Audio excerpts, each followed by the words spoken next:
It was Texas, it was Tennessee. It was what I had coming to me.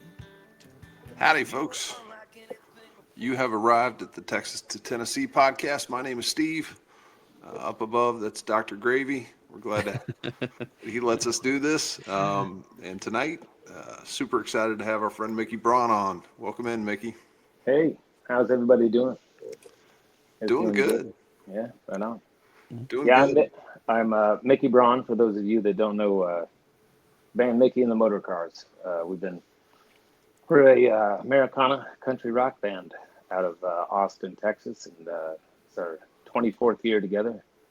We've been touring for a long time. We got 11 records out, and just giving you a little piece of what I'm all about. Sounds good.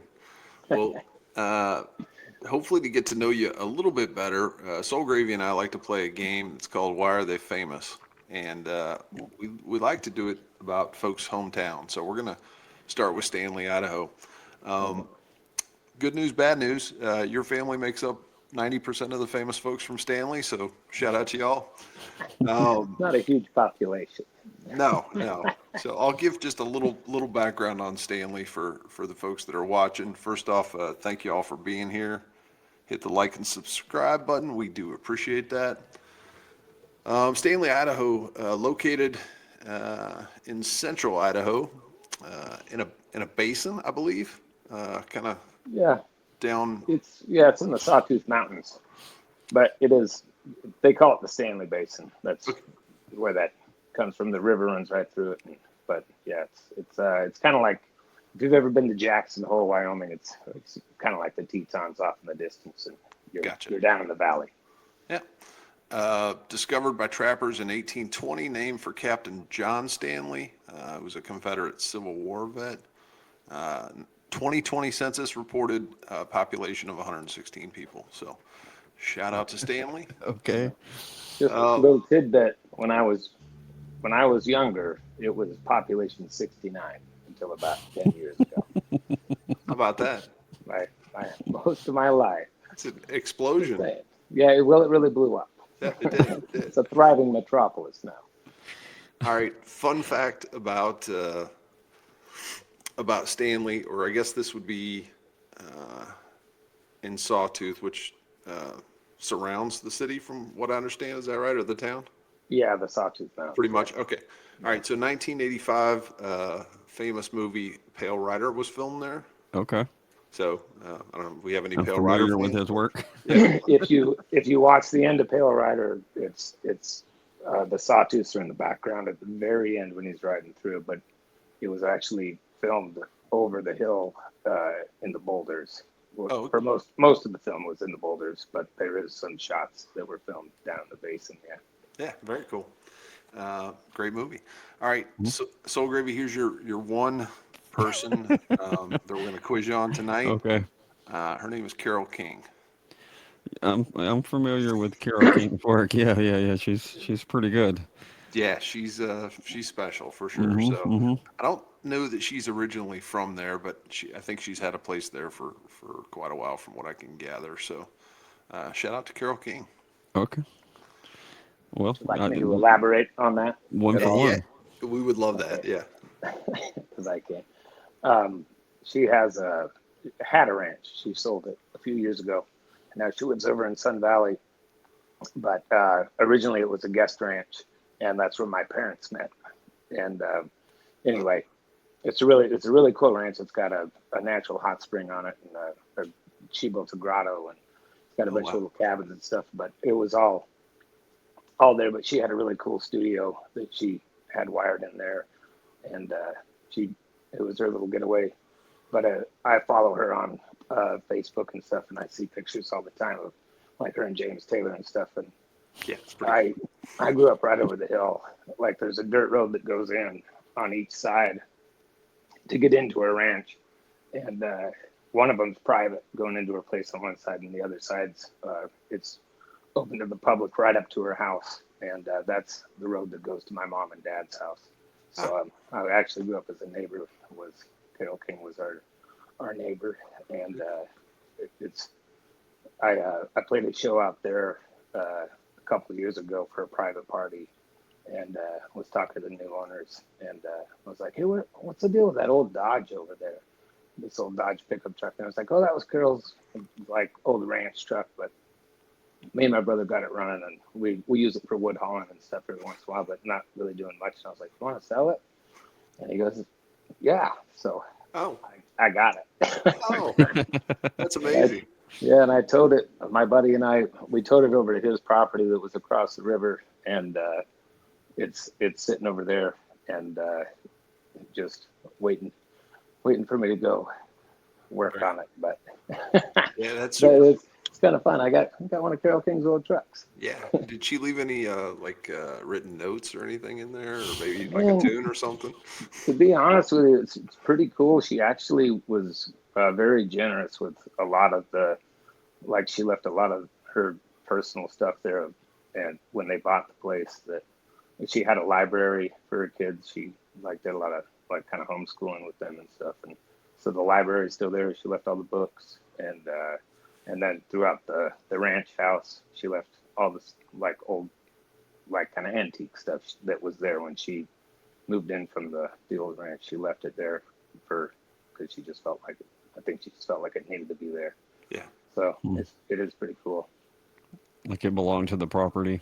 It's as kind of much like as- yeah, absolutely. And it goes with a good story, and it's kind of like a museum. But I got to walk through with my dad, he worked there, like, you know, so he was like, oh, I can't believe they still have the old wood stove, the cook stove in the kitchen, and all this stuff. And he was like, yeah, this was my cabin, that was your mom's cabin, and like he That's named amazing. off all of his old friends that used to work there and stuff. And it was really good. I always wanted to go there, but it's pretty heavily populated with the private property keep out signs. Yeah. When we were kids. So Well, now you have the truck. You can just drive on in there, right? well, now, yeah, exactly. Yeah, got the button. Well, I will say, Mickey, usually this segment isn't quite as interesting because it's me asking Soul Gravy questions People I about don't people know. that he doesn't know. So this was actually worked out really well. The first time he's gone 100% too. So Exactly. Yeah. all right, well we'll get to some regular questions. This one is the strangest one I will ask. The rest of them kind of go downhill from here. So we call it the pie question. And I'm going to give you a pie. It's a musical pie. I'm going to ask you to divide it into 4 sections. So the 4 sections are songwriting, recording, performing, and then everything else that goes into running your own music business. Okay. A couple questions. So first off, where do you naturally gravitate out of any of those 4 areas? Where's the area where you go, that's my jam, that's what I'm best at? I would say like sound. Well, probably entertaining was what drew me to it for sure. Obviously wasn't writing songs when I started getting on stage. I was very young when I started playing, getting up when I was about 5, 6 years old. And we had a family band and toured all over the country. We were on the Tonight Show with Johnny Carson. And so I wasn't doing any of that, like songwriting stuff, until I started playing guitar and writing when I was about 13. So Okay. now I would probably say that's probably more of my strong point is the songwriting, but it all started with the entertaining. And starting at a pretty early age, did you know right away, like, hey, this is something that I think I may want to do, or that I'm gonna do, or? No, not really, because I was so young. I was just kind of following my older brothers on stage because that's what they were doing, Right. and then and then I liked doing it because I was getting the reaction from the crowd and getting the applause and good jobs and pat on the back kind of stuff. So and then my dad's a musician, and he just started giving us instruments when we were kids for Christmas and stuff, and being like, hey, if you see something you want to start tinkering with. So I started playing bass for him and that band, and I always loved doing it, but I broke off when I was about 15, 16 and started building log houses and kind of doing some other stuff that I also really enjoyed, but I always ended up gravitating back to, I always played with a band that throughout the whole time I've always played. So eventually I was just like, all right, who am I kidding? This is what I'm doing. Right. So I better get serious about it because I'm probably not going to be a doctor with a GED. Not huge colleges at Stanley, Idaho. Yeah, I'd imagine. Well, talking about the family just a little bit, did your dad continue playing after the boys kind of grew up, after you all grew up? Okay. Yeah, he kept playing, and I played bass with him after the band split off. My two oldest brothers, Cody and Willy, moved to Bend, Oregon, and started Reckless Kelly. And everyone always asked, why didn't you go with him? I was like, well, I was 13. Right. You know, they were 16 and 17. Right. They were old. But so I stayed behind and played music with my dad. And I also was playing bass for a bluegrass band called Headwaters. And that was kind of fun because I'd always just been in Dad's band, and we played kind of more country swing kind of stuff and sung like original songs that Dad wrote and more rodeo Western tunes, more of a, I don't know, Chris Ledoux kind of vibe, if you will. That makes sense. But yeah, so it was fun to break off and go play bluegrass cover tunes just to play something a little different. And Sure. That's when I really started listening to a lot of John Prine and more folky Carole Kings, people like that. And that's when I really wanted to see if I could write any songs whatsoever. And it worked out. I wrote with my dad a little bit. He showed me some little tricks and chords, but gave me a lot of good advice. And then all of his buddies were musicians and were always around the house.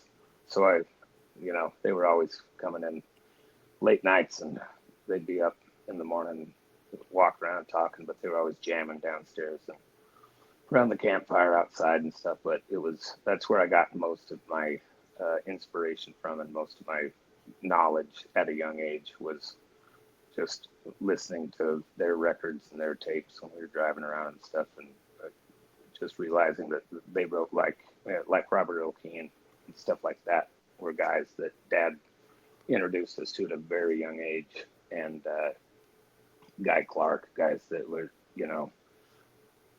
just in my opinion, really great songwriters, poets, amazing. As opposed to like they weren't trying to write solid gold hits that on purpose. They were writing them, right? But they're the best. They were just exactly. But they were writing from the heart and stuff that they believed in, and that's kind of what I can't thank my dad enough for, like, giving us that initial background as opposed to just throwing us right into the, go try and make it. Go figure it out, right? Yeah. Mm-hmm.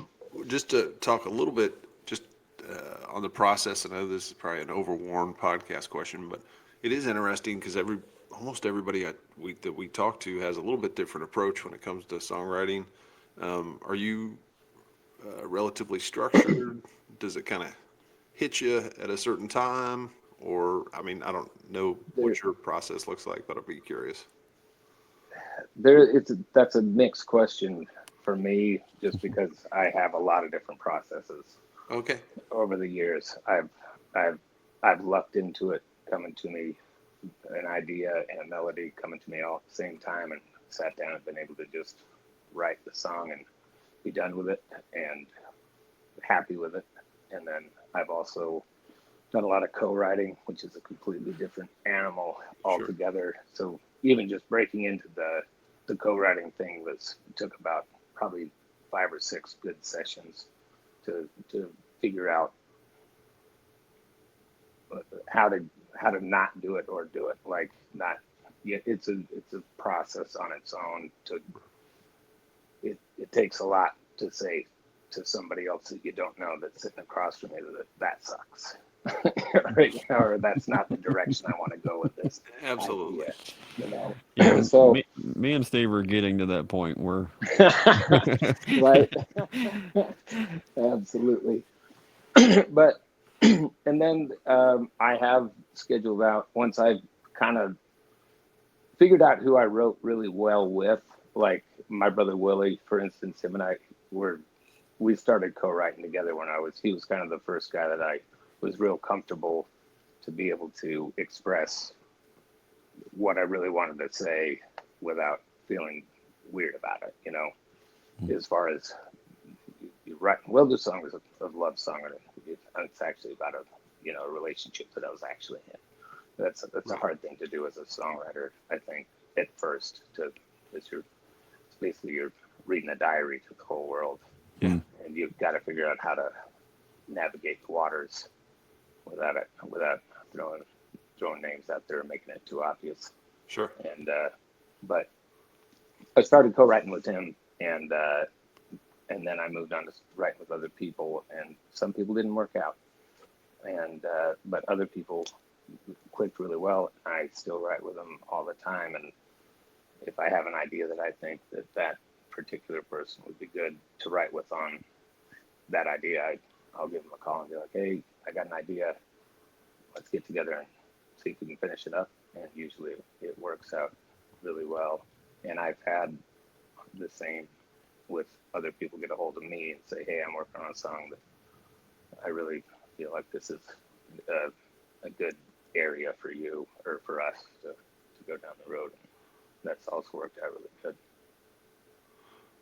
One more question, Soul Gravy, and I'll throw it over to you. I guess this has to do with those times when something kind of hits you or feels like it's being maybe delivered to you. I don't know if that's the right phrasing or not, but in terms of an idea, does it always seem to hit at the most inconvenient time when you're doing something else, or?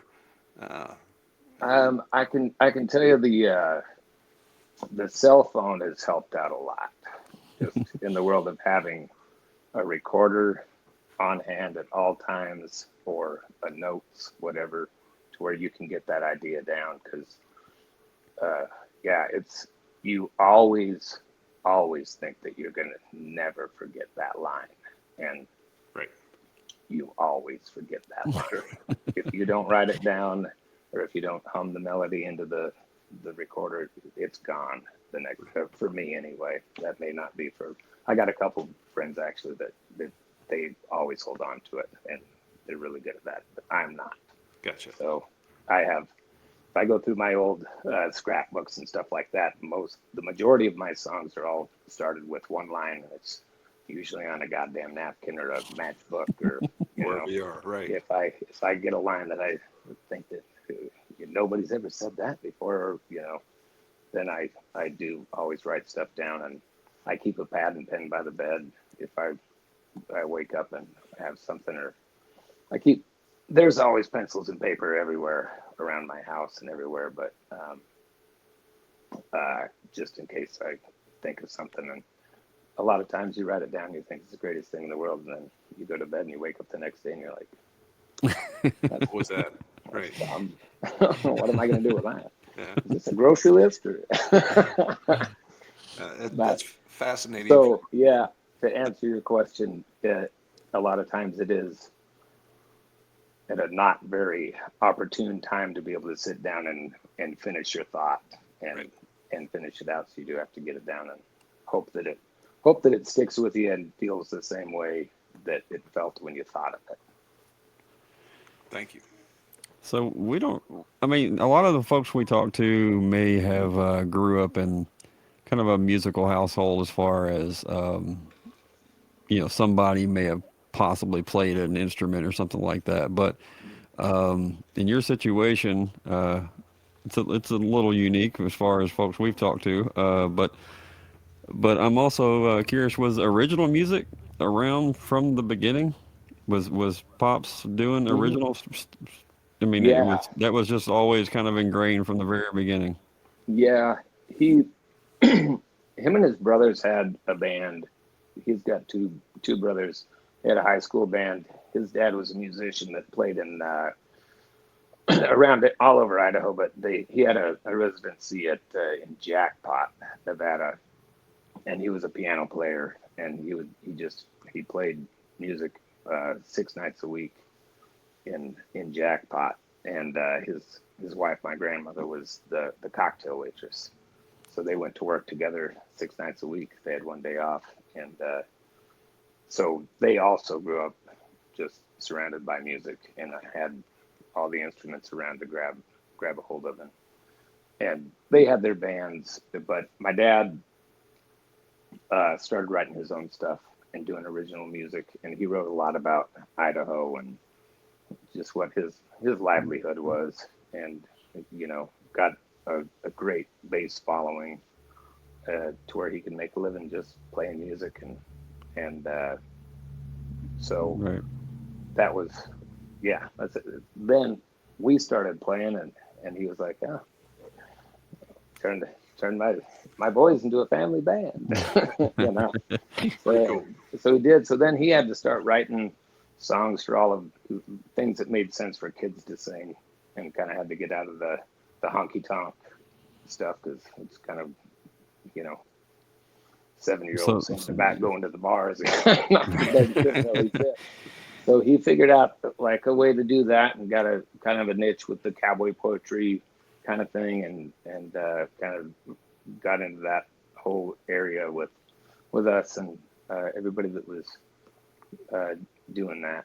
And I don't know, it just ended up kind of evolving into, once we were getting older, and it was like, hey, no offense, but we don't want to sing like a bunch of little kids anymore. Now we do want to sing about honky tonks.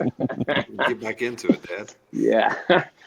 So, a very long version of answering your question, yes, it's always been around stuff that Dad wrote from the start. And Yeah, just original music in general has always yeah, been there from the get-go all the way through the family. That's a unique yeah, situation. mhm, There's plenty of households that have a guitar in the corner, or mhm, or somebody played the classic rock standards or whatever the case is. But yeah, having original music from generation to generation is that's I mean, I would think that's fairly unique.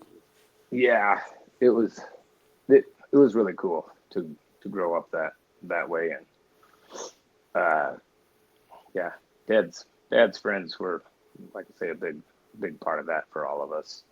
And it was also kind of cool, like you're saying, with the family band, we all did choose a different instrument. Like, we didn't all gravitate towards, like my oldest brother Cody he liked the fiddle, so he picked up the fiddle and the harmonica, and my brother Gary liked the harmonica and piano, and Willie was a guitar guy, I was a bass guy, and so we kind of immediately could have a family band thing. But you'd eventually start seeing if you can play the other instruments, and immediately kind of go, man, you're really good at that.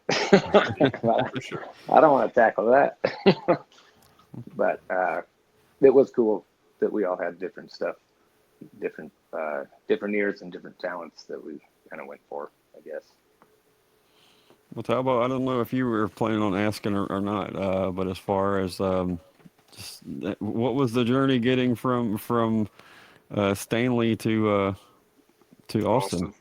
Yeah. Um, that that was My dad went through Austin when we were pretty young. He went through Austin, and that's when he met Robert Earl and Guy Clark and those guys. And he told my older brothers when they went off to start Reckless Kelly, he was like, "Man, Austin that's the city you guys should go to." About what time Like, period was that?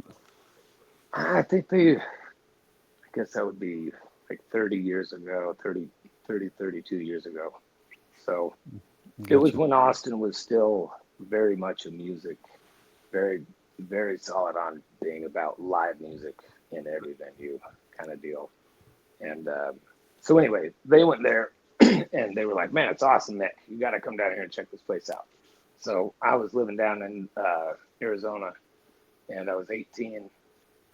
And so I jumped on a plane, and I went down to see him.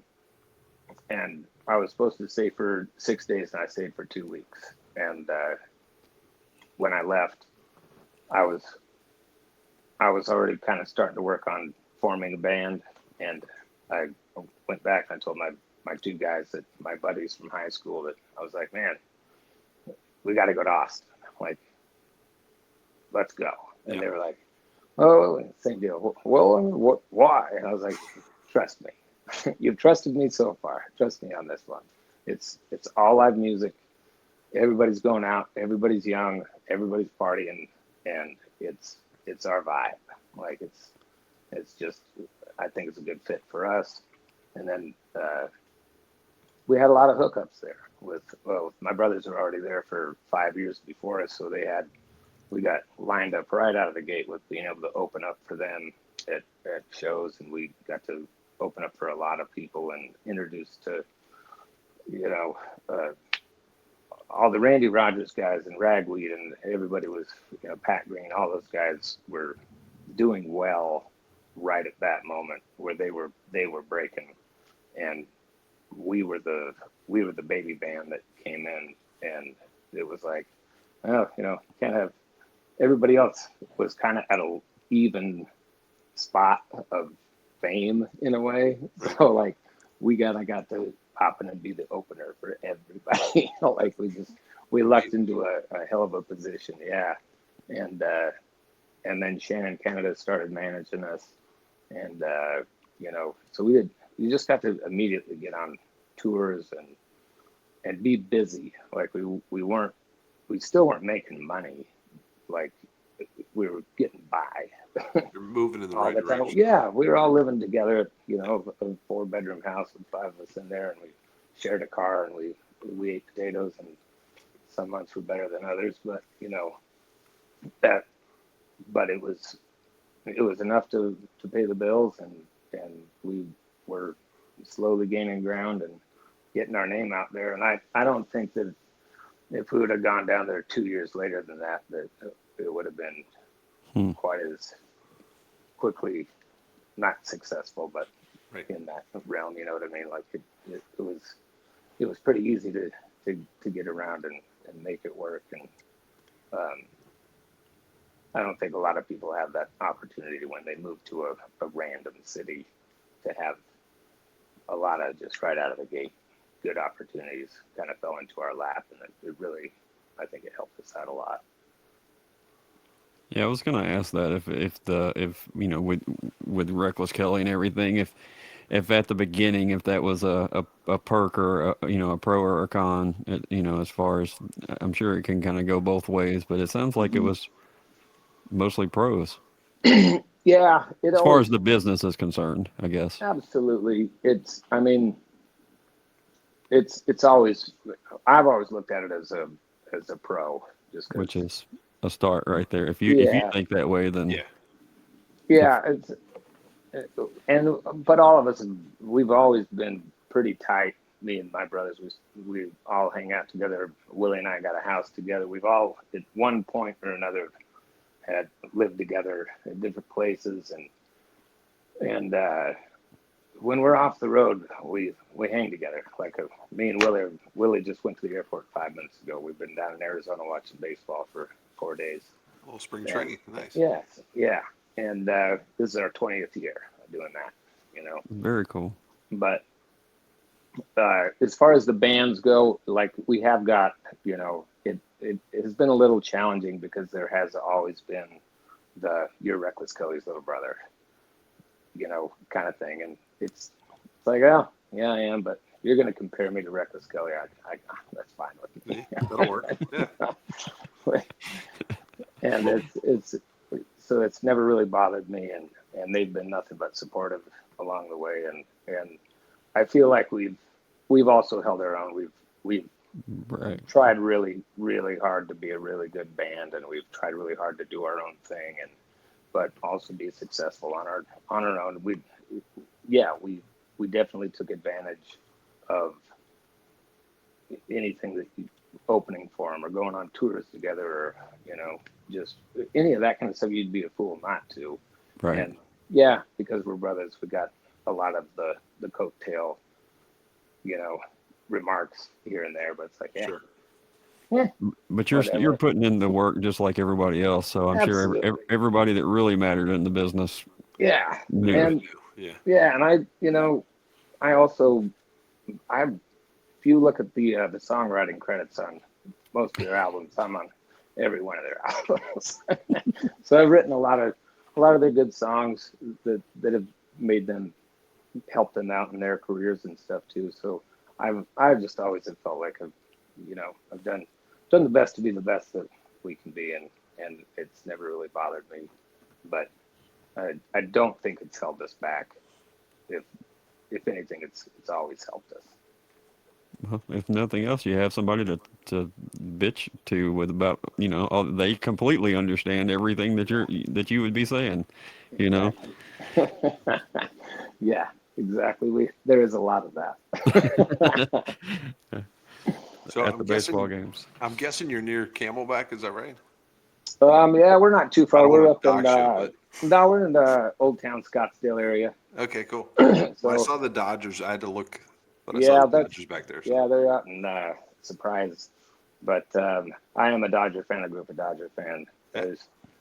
It's funny. Our family is two Dodger. Me and my brother Gary are Dodger guys, and my dad and my oldest brother Cody are Yankees, and Oh, my mom and my brother Willie are Red Sox. So okay. we've had a lot of fun over Yeah, the years. yeah, it's been good. But yeah, Well, opening day tomorrow, so right? yeah, Yeah, yeah, yeah. Mhm. yeah, Very exciting. All right. yeah. Well, I think we are about at halftime. So, can you tell us a little bit about The Heart Is Almost Gone, your Hmm. newest release?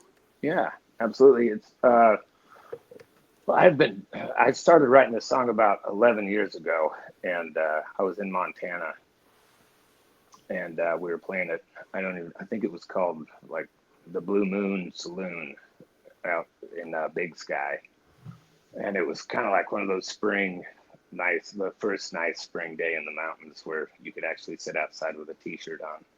And I was waiting to do sound check, and it was taking forever. So I went out on this back porch right above the river, and I sat down and just started working on this melody that I had in my head, and then I just wrote down. I got the chorus down, and then I just had to go do sound check, so I shelved it for a long time, and then I wrote like a verse, and then I called up a friend of mine, Brian Keene in Austin. I was like, man, I just kind of stuck, and that's another nice part of the co-writing thing is sometimes you can get unjammed off of something just by having somebody else come in with one little suggestion, or Yeah, it's like, great, that's thank all I you, needed. and then but yeah, and then you both going, and so we started, and then we both got kind of stuck on it. Like we finished it, but I was like, we weren't like, I didn't put it on 11 years worth of records, so I obviously wasn't happy with it, with where it was at. And Willie and I flew out to California and to write songs, and we went to the Beltane Ranch, which is a winery and just a really cool place. I got married there. Like I love the Oh, place, oh, nice. but it's old school joint, and they told us, they're like, you guys, anytime you guys want to come out here, and if the place isn't too busy, you guys, pick a slow season and come right. And so we went out there and we wrote a bunch of tunes, got a couple down for Reckless's last record, and I think two of them made it on this last record of ours too. But I just out of nowhere, it kind of popped into my head, and I was like, God, this is a tune that's been wrestling with it for a long time. So I played it and recorded it for Willie, and the next morning I came down and we were having coffee and talking about what we wanted to do for the day, and he goes, "Oh, I gotta start working on another verse for that tune," and it just brought it in a really good direction, but the same direction that I'd kind of started it as, which was the traveling soldier, and I was like, God, I was like, great. finally. Yeah. And then that made me want to go back and make it all make sense, you know. So we worked on the second verse too, and it just came out. I'm real happy with it, the way that it came out. But it's what a victory for me. Whether you like the song or not, I don't care. Right. I put 11 years into it. It was time. It was time. All right, folks. This is The Heart Is Almost Gone. Give it a listen, and we'll see you in a couple minutes. Here we go.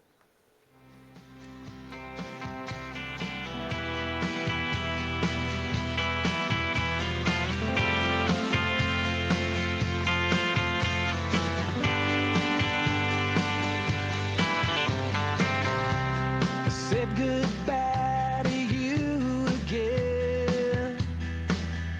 I was in Montana when we made it final, and my heart fell all the way down the canyon, a little further with every mile, all the way into Bozeman. I blew through town, I caught the sunset on the mountains, found the tree that would carve the name on, way back in '01. The initials were there, shining in the moonlight. I can see them plain as daylight, but the heart is almost gone, and I'm dying inside, too tired to play the game, thinking about what might have been, and knowing that this is the end. Too many miles, can't keep my mind from drifting down this two-lane highway that doesn't want to end. And I see your face in every cloud in the big sky, and I hear your name drift away with the wind, and I'm dying inside, too tired to play the game, thinking about what might have been, knowing that this is the end.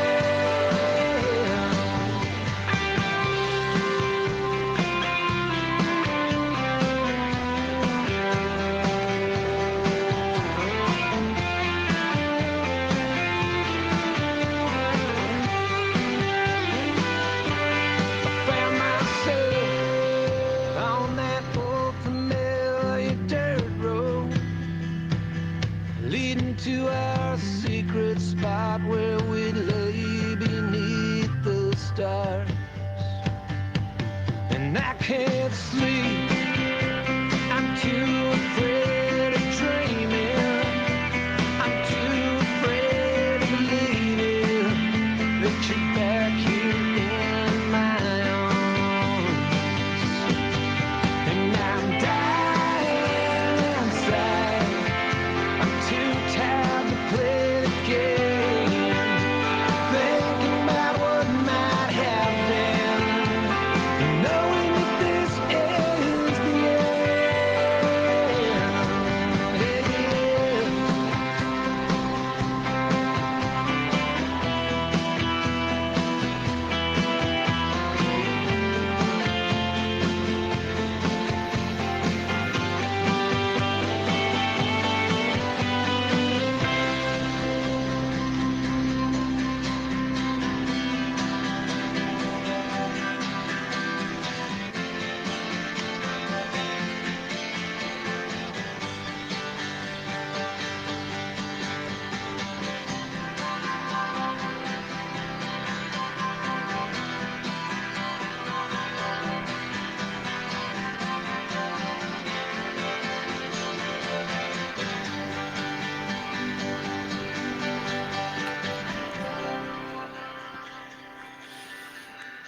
I'm not sure why it keeps us. The boxes keep flipping around.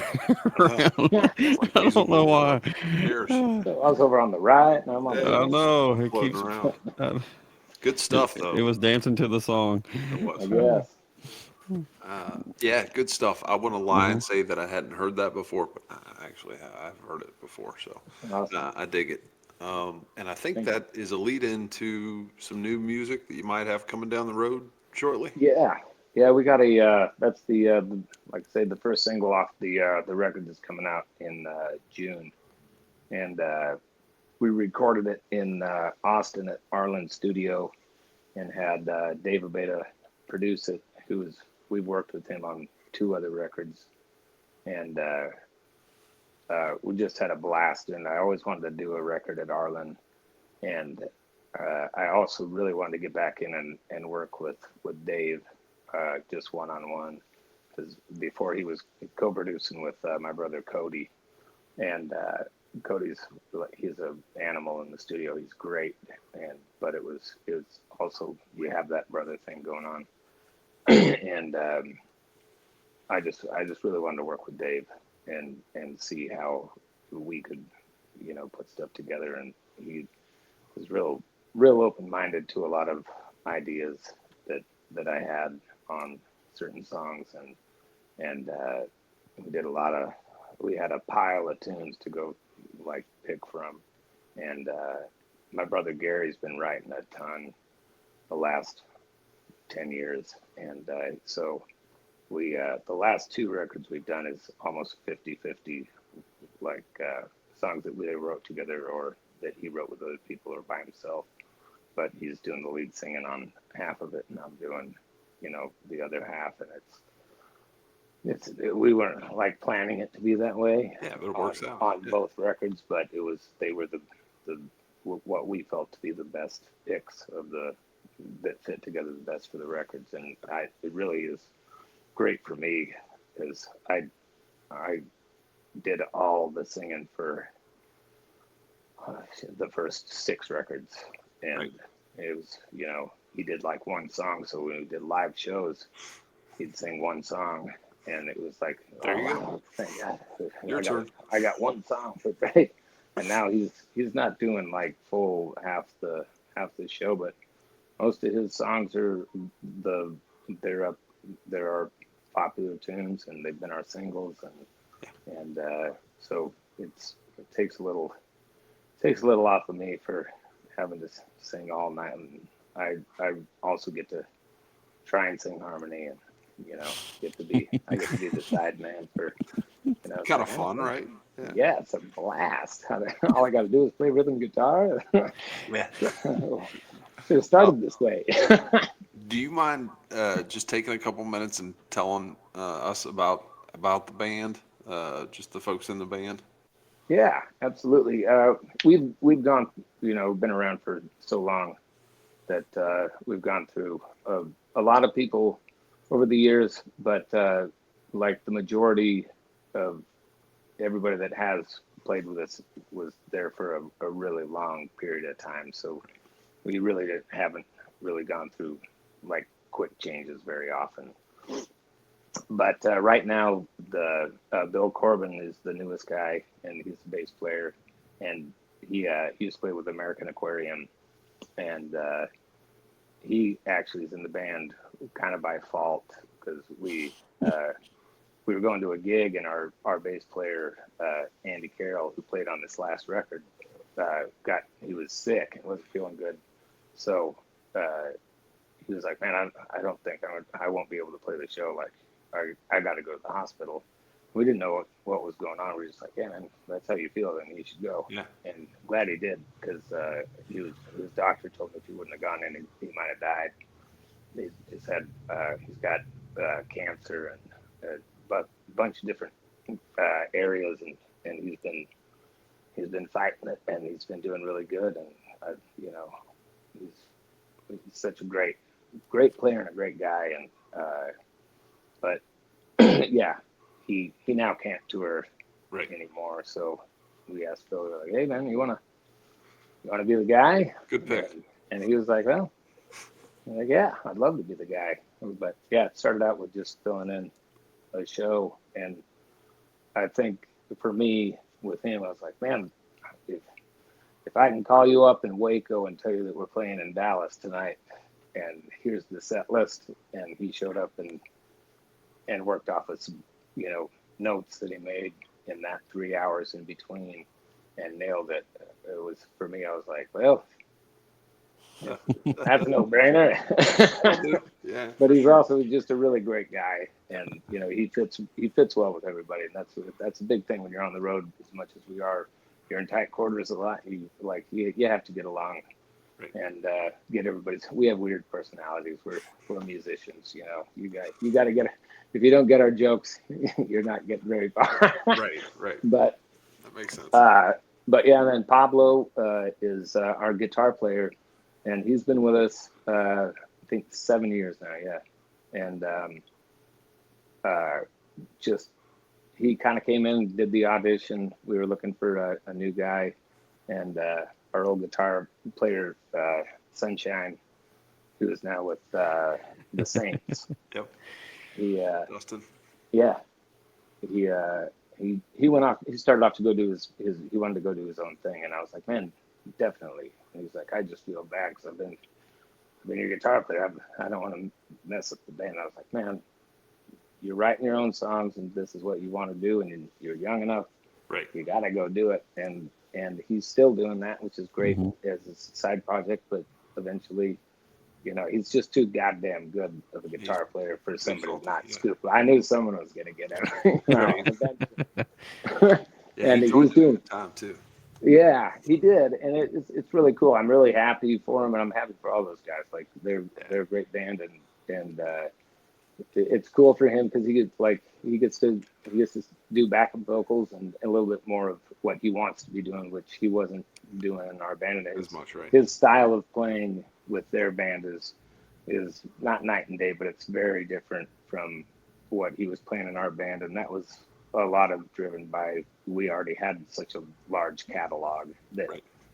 their stuff is a little more fresh, and he's actually on the ground room floor kind of stuff. So I think he's really enjoying getting to do that, and I'm like I say, couldn't be happier for him. Yeah, It's awesome. good dude. But back to Pablo,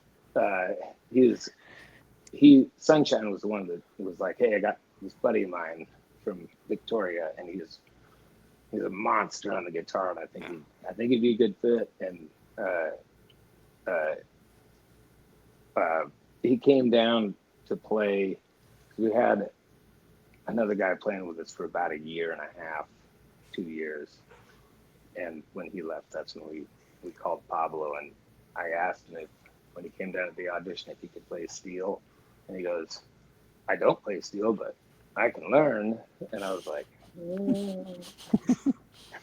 okay. Yeah. And I'll be goddamned if he didn't. Yeah. He learned the two songs that I wanted him to play on steel, to where we got through him, and I said, do you feel comfortable moving forward? We don't do a lot of steel, but I want it to be there. Right. And then he was like, if you guys are comfortable with letting me, grab some jazz chords every once in a while, I'd love to give it a shot. And I was like, man, absolutely. Cool. So, and he put a lot of time into it. And to be honest with you, I can't believe how good he is. Like that is not an instrument. You can just go pick up. So I love having him in the band, and his stage presence is awesome. And we have a lot of fun. And he's really easy flow on the road. He's got his little vibe going on, and the crowd loves him. He's the big teddy bear. Yep. And just a monster. And then Bobby Paugh is our drummer, and he's been with us for 11 years. And he is he's a great drummer. He came in. He was also a buddy of Sunshine's when our old drummer Shane left. He just got old enough to where he just didn't want to be on the road as much as we were, and that was a hard breakup. That was a tough one. I understand. But he was like, well, got my buddy Bobby. He could, come and audition. And I was like, yeah, well, send him in. And he started playing, and it was just a kind of a natural fit because he was already friends with Sunshine. So he just started playing, and he's been probably the most loyal band member outside of my brother Gary, as far as like he's always reassuring me that this is what he wants to do, and Cool. and I love that. It makes me, I'm like, ah, good, because I don't know if I can do another drummer. Totally get that. I get that for sure. And then, but then Gary, my brother, he's been, him and I've been thick as thieves from Jump Street since we were little kids. And but when we started the band, I had didn't really have a band, but I was like, this is what I'm doing. I'm starting a band, and I'm writing. I got enough songs to record a record, and I'm moving to Austin. And he was like, well, do you need a guitar player? Because he was working ranches. He was cowboying. Oh. And he was like, man, he'd been down to Austin to see my bros and hang out and shit. So he was like, hey, let's give it a shot. And I was like, yeah. So anyway, him and I are the only two that have made it through the entirety of the deal. Right. But we're the business managers and the ones making the decisions, and we've always been that way. So it's worked out really well, and so that's the band. And then every once in a while we have keys guys come in and sit in and play. We have a lot of keys on records and stuff, so we try and get as close to what we sound like on our records to what we sound like live. And I can verify that you do. So if anybody wants to fight me on that, they sound great live. That's what I was thinking when I was listening to that album, or to the Heart Is Almost Gone. It seemed natural. I don't know if you tracked it live or not, but it sure did. It felt like it, like the drums were, live and not all, I don't know that much about music to tell you what it sounded like, but you know what I mean? It sounded like real drums and like a real band playing. So yeah, we've always tracked everything live, and bass and drums is 100%. That's the take that you get, and usually it's within 2 to 5 takes. We'll get one of them, and our guys are really good about just figuring out what they want to do, and they're professional musicians. They listen to. I just record it acoustic, send it to them, and then I'll kind of let them know, hey, I want this one to be like nice backbone rocker, or I want a kind of more of a train beat on this one, or just to give them a slight idea. But then they're band members, so it's like, yeah, take it and do what you want with it. And then we bring in a producer in case he doesn't like any of that. Exactly. Well, that's a piece of shit. But no, it's fun though, letting everybody have their own little piece of the pie, and I think that's what makes us a band as opposed to just a band with a bunch of hired guys, because we all gotta go through the ups and downs together, and we've all been on the side of the road together a lot, waiting for the ride, and we've also all got to celebrate the good shit too. So it's fun that way, I think. So I don't want to keep you longer than what y'all talked about, but real quick, as far as you've been at this for a while, as not saying that you're old, you're just experienced. Are you having those? Yeah, seasoned. That's good. Do you still have those moments to where you're like, holy shit moments to where you still can't believe you're in this situation or around this person, or you know what I mean? Does that make sense? Absolutely. It happens probably more frequent than you'd think, to be honest. Like there's the old school guys that I've known forever that Right. it's funny, people will be like, oh God, Jesus Christ, I can't believe you're friends with those guys. It's like, yeah, we beat up the road, we're like brothers. But then there's a lot of situations where you're on a stage or a platform or in a studio where you have someone play on your record, like Mickey Raphael from Willie Nelson's band, and you're like, holy shit, like I was named after Mickey. I can't believe he's playing on my records. That's and I got he's in my cell phone, and I texted him. And like it's some of that kind of stuff is surreal. Like you go, God, I can't believe that this is like part of my life, and so, yeah, I do have to say I'm very happy to be able to do what I do. And, a couple years ago, Keith Gaddis, a good friend of ours, passed away. And he had, he was a great producer and a great songwriter, and just a really, really good friend. And everybody really pulled together when he passed away, and we did a tribute show to him in Nashville. And I was I went down because his wife Penny called me and was like, hey, you guys want to come down, you and your brothers come down and do a couple songs. And we were like, absolutely.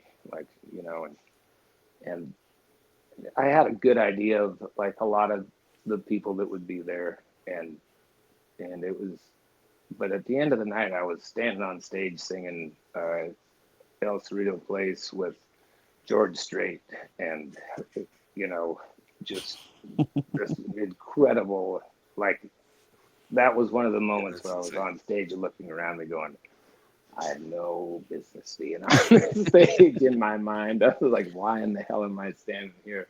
But just so cool. It's like, Sheryl Crow came, and like there was just like a lot of real top tier people, and it really spoke volumes to how much he meant to all of our music scene, and like that's how cool that guy was. Like, absolutely. Everybody came out to support, just to tip the old cap to him, but that is a scenario to answer your question. Yes, there's a lot of moments where I'm just like, I can't believe I'm doing this. And that's cool. That's very cool to hear. and then there's a lot of times where I can't believe I'm doing this. I believe you on that part too. Especially like you said, on the side of the road moments. I'm sure there's a lot of bullshit as well. There is. Yeah. Yeah, but no, there's been a lot of really cool shit that I never would imagine I got to do. I've got to sing the anthem at Fenway and at Arlington, and I've got to meet ball players, and I'm a huge ball fan. So that was like, I've become great friends with a lot of great people that you would never like. I just never would have thought that I'd have that in my life, and it's all because of just going around playing music and meeting great people. I'm sure there's a lot of folks that are up and coming and stuff that think the same thing when they get you in their phone and things to that nature too. So, maybe us. I feel that way when I get a text, Mickey. So yeah, absolutely, totally get that. But if you could just get your bass player to get in shape, things would be so much smoother for you. Yeah, we're working on it. And one of those things. He's just kind of letting himself go right now. Has just quick question: Has Bill ever told you the story about St. Louis American Aquarium when he was?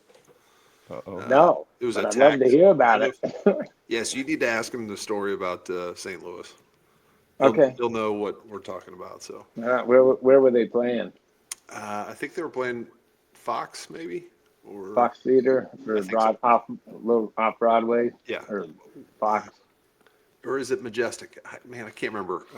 It was one of those. Anyway, it was a pretty big show, and apparently, Cool. I won't give away. It's his story Yeah. to tell, so just ask him. I'll ask him. Yeah. All right. We need a video, Bill.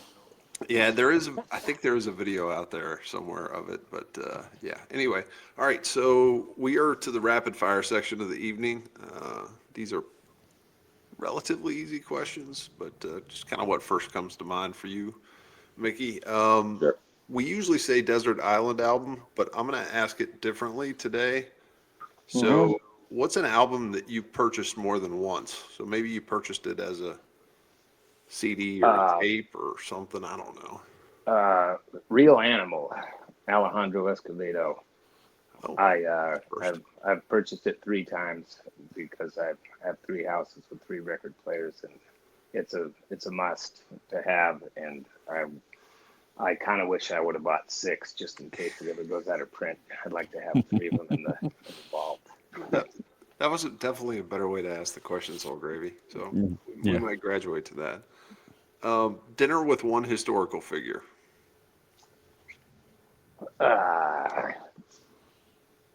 Pass. Hard pass. All right. We'll go. One historical figure. Gosh, I don't know. That's kind of tough for me. There's so many greats. Yeah. Let me think about it. We can come back to that. Curious what you see when you play. So everybody has a different answer to this. This is why I ask it. What do I see when I play? Mm-hmm. That varies from night to night. Depends on the lighting for one, but I do like to interact with the crowd. So if the lights are up close and personal, I really do like to look around and make eye contact with anybody that I can that's singing along or people that are paying attention. I like to let them know that I'm witnessing that. You notice it, yeah. I like to let them know that I'm doing that, and I feel like I can do that when I'm looking around. And if I can't see anything because the lights are too bright, I'm usually trying to think about a baseball game that's going on. No, you're trying to think about that historical. The historical guy. Right. Damn it, Steve. Thomas Jefferson. All right. Ideal green room. What's in your ideal green room? My favorite green room is a place called the Mint in Haley, Idaho, and it's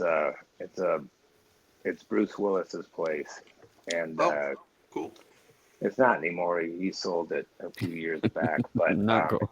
Yeah. Well, no, it still is. Still cool. Okay. But the green room, you take an elevator down into the basement, and then you walk down this hall, and it's kind of like the secret room that nobody gets to go down to, but he's got this. It's almost like walking into the old school cop shop, and it says Bruno on the window. You can't see through the window, but it just says Bruno. And right. You go in, and it's got a really nice pool table and a full bar, and full bar. That's a great setup. Yeah. Green rooms are normally they give you your rider. So we have a bottle of Tito's and a bottle of wine, and they throw some snacks out there or whatever. But right.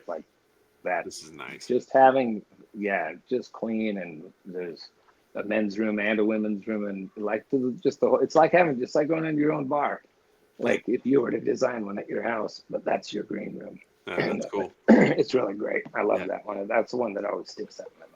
I've not heard about that one, so I'm super excited to have a new one. All right, this is 3 parts. First concert. It's probably going to be different for you. First concert you paid for, and then the favorite concert that you've attended so far. First concert that I went to was the Everly Brothers in Boise, Idaho. Oh, wow. I was 7 years old, and I didn't pay for the tickets, obviously, but my dad and mom really. I grew up listening to the Everly Brothers, and they were like, "We're going to the show. You got to go see the Everly Brothers." Yeah. And Willie Nelson was the second one right after that. But first one that I paid for. But you haven't paid for many. Well, I paid for a good portion of them, but you know, like ones that I'm trying to think of. Like I'd go down and see John D. Graham, but you have to pay a cover charge for that. But Right. like if you're talking about like the first one I really threw money down on to see was the Stones in Houston, Oh, nice. and that was the first one that I ever spent like $120, Yeah. and was like, looks like I'm eating ramen for a couple extra days. That was a lot of money for me. Yeah, but worth it. It was so worth it, and I was so glad that I went. And I've seen him 3 times, but I just went to that show because there was Jazz had a hookup. The tickets were actually $340, but he got them for $120, and he's like, "Hey, you want to go?" I was like, "Hell yeah!" Yeah, absolutely. But you know, that was a good one, and but all-time fave was Tom Petty at Red Rocks. That was pretty good. That was one I'll never forget. It was like 3 months before he died, and my brother Willie and I saw that he was playing there. We were like, "We're going." Yeah. And so Willie just went online and he bought tickets for all 4 of us boys, and was like, "You guys get your airplane tickets and we'll figure out the hotels, but we're all going. I know we're all off because Mickey's going and I'm going." So the bands aren't playing. That's So covered. Right. you have no excuse. That's cool. Listening to my heart is or the heart is almost gone. Yeah. Petty came to mind. Yeah. Immediately. The music was. I mean, I don't know if that was, I guess ingrained in, what you do or whatever. But I guess there's no like shredding guitar solo or anything like that. It's just a great rock and roll Sure. song. Well, appreciate that.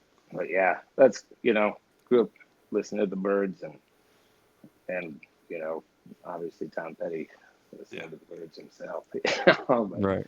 just we grew up listening to the Woolberries and all that stuff too. And that's kind of the cool vibe is you don't have to be a show off to get people's attention. You just want to just let, if they like it, they like it. But Understand. All right, 2 more, and then I have a quick comment, and then we'll hand you off for the most important question of the evening that Soul Gravy's going to ask you. Yep. I know you've played some awesome venues, but is there a bucket list venue that you haven't played that you would like to? I mean, obviously Madison Square Garden would be pretty badass, Yeah. but Albert Hall would be awesome. Oh. Like it's kind of a little different, but like I've heard a lot of really cool live records that came out of there and stuff like that, and obviously like it's Madison Square Garden is just one of those ones that you just want to be able to say that you did it, like it's you're the coolest of the cool. You've 100%. made it if you've played there, in my opinion. But there's a place in called the Cave that looks really cool right now that isn't really I don't think it'd be too far out of our range to actually get in there, but I would love to play Red Rocks full band, like with my band. I did get to go out there and sing a couple songs with Reckless when they opened for Turnpike, and so I can't knock it off the list and say that I have actually sang on this stage, but the band hasn't played there, so I can't say that the band played there. So I would say, for me, yes, that would be my top one right at this moment in time. I've always wanted to play it, and I feel like more and more as my life goes on, more and more of my friends are playing it, and the jealousy level is getting goddamn big. Happy for him, but I like to play. Totally get Well, it. I opened for Johnny Cash once. There you go. Yeah. No, it's that would be a badass one, and like I say, wouldn't even have to headline it. Just want to play it with the full Right. band and have some fun, and then I'd love to headline it too. Yeah, that'd be That cool. would be great. All right. This one's slightly controversial, but tribute bands, yeah or nay? Um, I'm gonna say nay. All right. Good. Good answer. All right. The Braun Brothers reunion has been going on since 1979, I think. Is that correct? Yeah. Or some version of it? Yeah, for hmm quite a few years. Uh, Tell us about what's going on this year. Um, it's always the second weekend in August, but it's just a festival.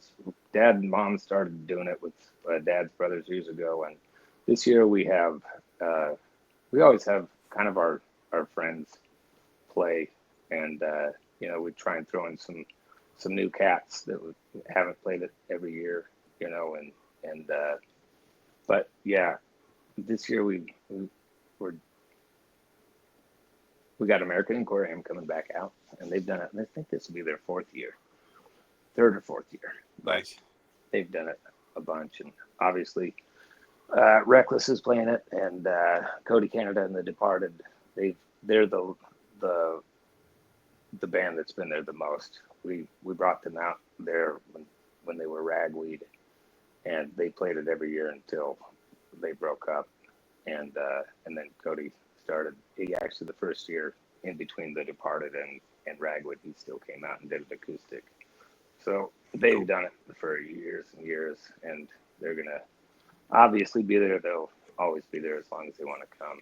They should And think about doing a show together again or something. yeah, they should. I Feels think like that'd be a good idea. I've been telling them those assholes that for a long time, but I don't think it. I I think they're bet too you and a far. lot of their friends have. I think they're way too far gone. I don't think they would remember Never gonna happen. them. Nah, it seems silly. Okay.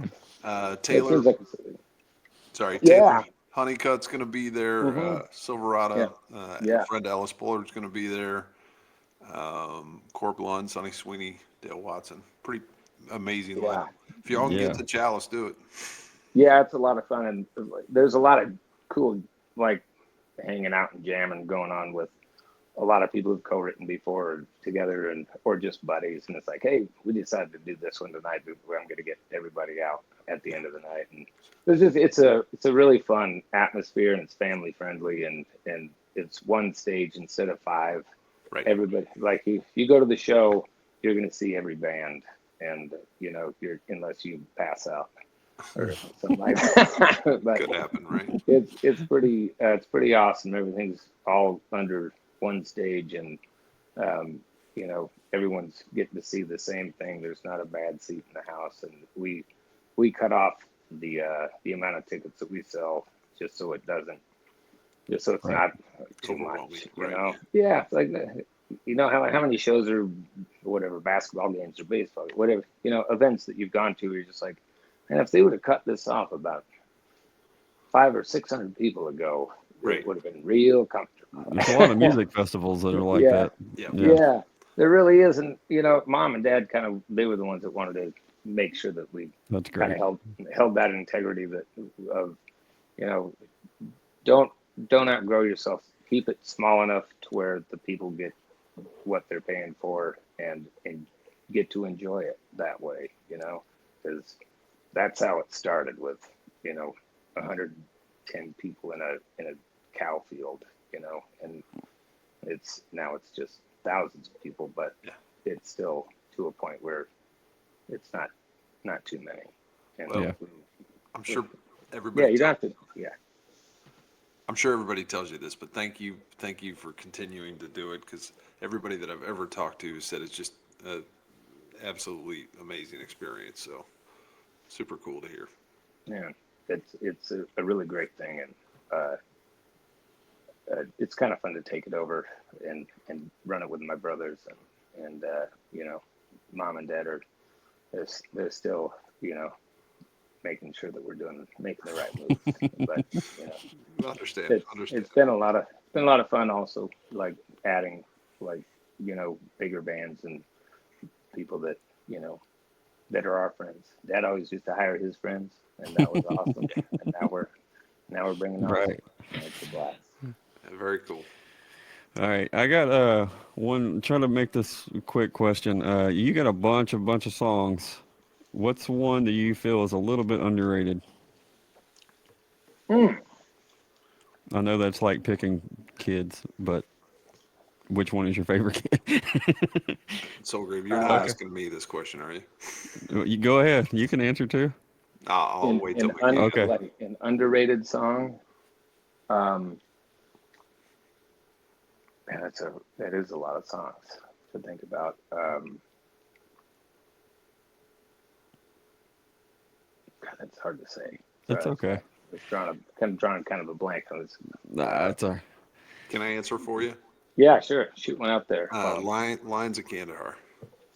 That's a great answer, and I feel this. I feel the same way on that. Gary, my brother, wrote that song, and he actually tried to get me in on co-writing that with him on a couple occasions, and the timing didn't work out to where I could wrap my head around, because he'd already had such a strong start on the tune, and he'd played it for me and sent it to me, and he gave me the book that he had read, and he'd established a pretty tight friendship with the guy that wrote the book, and they had talked about a lot of stuff, and I was just like, man, I'd love to be involved, but I can't. I don't think I'm gonna do it very much justice, and he ended up finishing it. I was like, that's a good. Glad you just went ahead with it. Got it. No. Gotcha. Rusty Bradley's the guy who the book is written, I guess, from his perspective. But required reading for all the Texas Tennessee viewers to read the Lines of Kandahar, and then give that song a listen. Yeah, it's really cool, and it gets a lot of requests, and it's kind of one of those.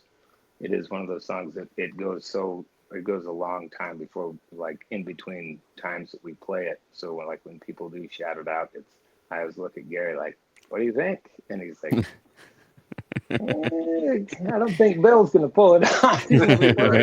You're blaming on the bass player. Blame it on the bass player. Right. Fair enough. All right. Okay. Thank you for that. All right. So this is the last question. It started off as a joke on episode number 1, and now is a requirement that we ask this. So, Mickey, what is your favorite Little Debbie snack? My favorite Little Debbie snack. I know picking songs was difficult, but this is even more difficult. It is more difficult. I'm trying to think of a Little Debbie snack. Not a big snacker. Give me some options. Like what is the Little Debbie snack? The fudge like round, the oatmeal cream pie, the Christmas tree cakes, the help me out, Telbo. Honey buns. Nutty Buddies. I'm not a Little Debbie guy, I guess. It's okay. That's okay. I mean, I know what you're talking about as far as the name brand. Yeah, I've had some honey buns. There you go. Honey buns. I'll go with honey buns. Yeah, good answer. Good answer. Does that work? I think that's the only one that I can honestly say that out of everything you rambled off. I want to say you and Adam Hood are both honey bun fans. Yeah. So good choice. Nick was honey bun. Yeah. All right. Cool. All right. Well, that's all right. I'm good with that company. Those guys are good guys. Nice. Well, hey, Mickey, we really appreciate you taking time to hang with us tonight. I know we went a little bit over, but appreciate the commitment. And folks, if you don't already follow Micky and the Motorcars, wherever you stream your music, please do so. Also, check them out on socials, Micky and the Motorcars, and go to the website, find out where they're playing, go see them live. Yeah. Trust me. Buy some merch. Yeah. For sure. Just come up and say hi. Absolutely. Awesome. Well, thanks so much, folks. Adios. We appreciate it. See y'all. See you. Thanks a lot, y'all. Appreciate it. Thank you.